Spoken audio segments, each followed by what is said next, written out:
Question number 11. Do you take on properties that are already tenant occupied? The answer to this is typically yes. We do this on a case-by-case basis. And part of what we want to do is we want to review the lease, the tenants, the property, and make sure that it's a good fit for us and we're a good fit for you. Property management is a long-term game. We want to be successful. We want to have this as a partnership. So we don't want a situation where we're not going to win. So when you're talking to a property manager, talk about the good and the bad for your property. So they know what they're getting into and you know what you're giving up to them. Have a frank conversation. I will take on difficult properties if I know what your goal and your end game is as a landlord, as an owner. I want to be on your team. I don't want to be fighting with you to do the right thing for your property. So be frank and open conversation with your property manager. Question number 12. How are potential tenants screened? This is important. You want to screen your tenants very deeply before they become your tenants, so your prospective applicants.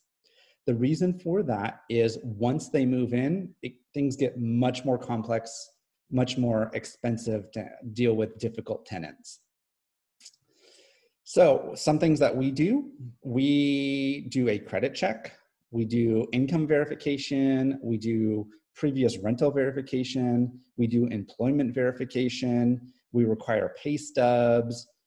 Generally, we want to make sure they're very highly qualified. We don't accept anyone that has an eviction on their record. We don't accept anyone that has past due collections on their record. The caveat being, if it's a medical collection, we may allow that. It's a case-by-case situation, but we have our standards clearly printed on our website, as well as on the ads for each of our units. Question number 13, how do you advertise your vacant rentals?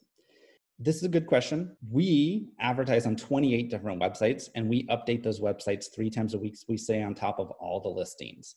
Other property managers may do the same. We also put them on our own website, which is also where the tenants can apply for, prospective tenants can apply for the property.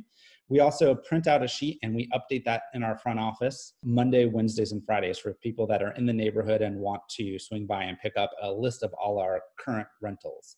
Ask what websites your property manager uses, ask what the success rate for those websites are, ask where they get a majority of their candidates.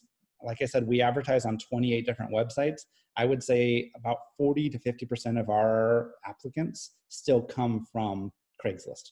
In the Bay Area, that's just one of the biggest websites, and we deal with it on a day-to-day basis. We also require that every applicant tour the property. We will not let someone apply sight unseen. That's just one of our requirements, and the first step to verifying that they will be a quality tenant. Question number 14, can I see a sample of the management agreement, a sample of the lease? The answer should be yes. These shouldn't be secret documents that you only see once you're ready to sign up. You should be able to review them, ask questions about them, figure out what the terms of the contract are, what the fees are, what you're getting yourself into. I will send anyone that wants a copy of my management agreement. It is a sample, so I don't put your specific details in there, and it is watermarked. So you can't use it. Same with the lease. You can't use it because these are copyrighted documents that we pay a license for to use as a professional property management firm. But our management agreement is about 16 pages long, and our lease agreement is almost 70 pages long. And we update those on an annual basis at the very minimum, so we stay up to date with all the current local, state, and federal requirements. Question number 15. Who handles the maintenance work, and is there 24/7 support? This is crucial. Maintenance is one of those items that is either going to help or hurt you as a property manager and as a landlord. Unfortunately, there's no way to get around maintenance. You're going to have maintenance costs regardless of who's managing it, whether it's yourself or a property manager.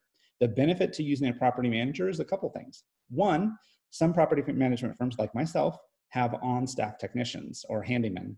They can do a majority of the minor maintenance, light switches, light plumbing, changing a faucet, painting, patching walls, stuff like that. For those more complex matters, such as water heaters, HVAC, roofs, Property management firms have relationships with professional third-party vendors that are licensed, bonded, and insured, and will oftentimes respond quicker to us than they will to you. So we utilize those professional partners to get you the best service possible. Now, you may only get one bid from us, and the reason for that is price shopping our vendors on a regular basis without their knowledge. So the prices that they're providing are in line with the current market and in line with the current project. We also have a maintenance director that's familiar with the different types of maintenance and the general cost. So he can call out the vendor before we even send you an estimate, so you know what's going on. Most property management firms also provide 24/7 maintenance contact. We have a 24/7 maintenance phone number that's answered by a live person. That team member is trained to assess the situation. Can they help resolve the situation over the phone, turn off the water so it's not flooding anymore, flip a circuit breaker, unclog the garbage disposal, something like that over the phone. So we don't even need to send someone out, and thus saving you some money. If they can't resolve it over the phone, they then assess and see if it's something that we need to send someone out as an emergency work order right then and there, even if it's in the middle of the night. If it's not an emergency, we will then assess and triage and see if we can send someone out the following morning or the following business day and do it for our normal fees, not the emergency maintenance fees. We have your best interests in mind.